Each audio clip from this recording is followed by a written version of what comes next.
Master System. Ouais, il teste ces jeux pourris.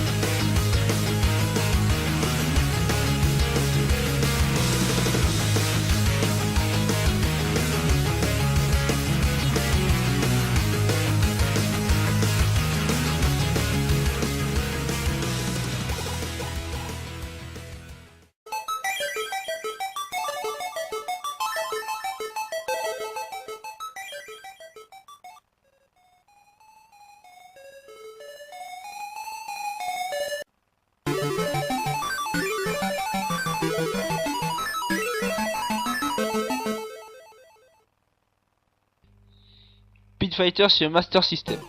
C'est un des jeux de combat le plus nul auquel j'ai pu jouer. C'est pas compliqué. Moi le jeu, je l'aurais appelé Pure Fighter. Alors, ce jeu ne propose rien d'intéressant. Vous choisissez votre personnage, vous bastonnez votre adversaire à coups de poing ou de pied, aléatoirement par terre. Vous avez 2 ou 3 armes à balancer, et encore, faut avoir le temps de les prendre parce que le mec il se laisse pas impressionner. Une fois la manche finie, vous vous battez contre un autre adversaire, sans compter à la restauration de l'énergie. Autant vous dire que dans ce jeu, pour gagner, il faut avoir les nerfs solides. Bref, c'est un jeu avec des graphismes à chier, des bruitages à chier. Résultat, 0 sur 20. C'est à chier. C'est cool, hein? Ouais, c'est cool. Soccer sur Master System. C'est un des premiers jeux de foot de cette console. On se dit au début, oui c'est bien foutu, au niveau des graphismes. Peut-être, mais alors pour le reste, oh là là, c'est nul. Le jeu est beaucoup trop lent. Quand on fait une passe, le ballon met 10 ans avant de redescendre. Déjà qu'en plus, un match dure à peine 5 minutes. Oh, oh, ah, un ballon. Oh là là, un ballon.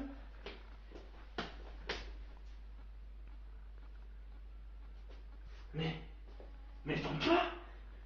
Mais pourquoi? Hein?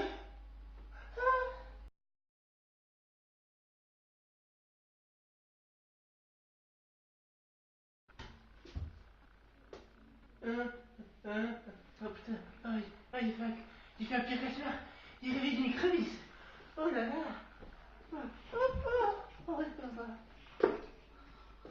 Et puis alors, il y a une autre chose que je ne supporte pas. C'est bien le gardien. Vous contrôlez un joueur sur la piste et vous êtes obligé de contrôler aussi le gardien. Alors vous louchez devant l'écran comme un con à vous demander ce qui se passe pour ne pas prendre un but. Kung Fu sur NES. Dans tous les stages, vous allez exactement faire la même chose, d'où le bon terme répétitif. Et oui, le jeu est basé sur un système, tu avances, tu tapes, tu avances, tu tapes. Ça va 2 minutes, mais à la longue, ça devient vite énervant. Surtout que les niveaux se ressemblent. C'est super génial. La meilleure stratégie pour vous suicider, c'est celle-là. Vous attendez, plusieurs gars viennent à la rescousse, vous accrochent, et là, bizarrement, l'énergie se vide. À une vitesse, et vous crevez sans que rien ne se passe. Qu'est-ce qui se passe vraiment? Je préfère même pas le savoir. Bref, les animations à chier, les musiques tout le temps le même à chier, résultat 0.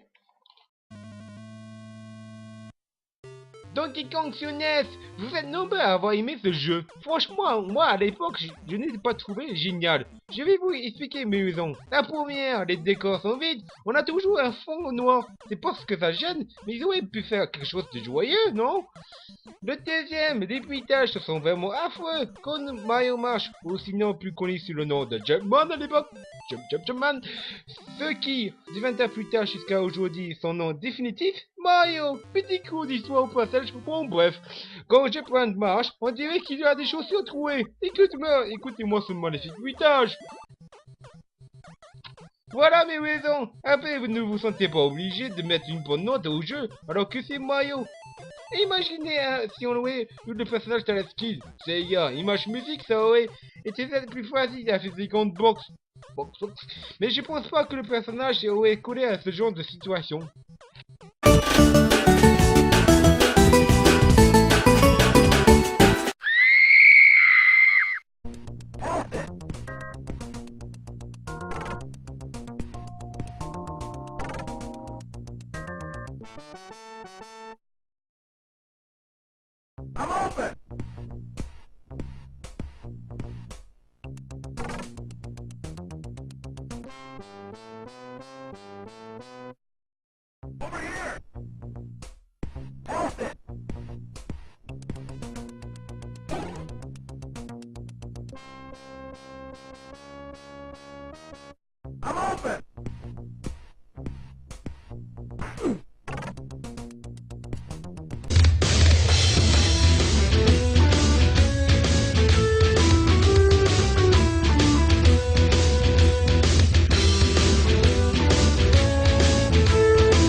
Si je vous dis The Hunter sur PlayStation, est-ce que ça vous dit quelque chose? Oui, non, peut-être?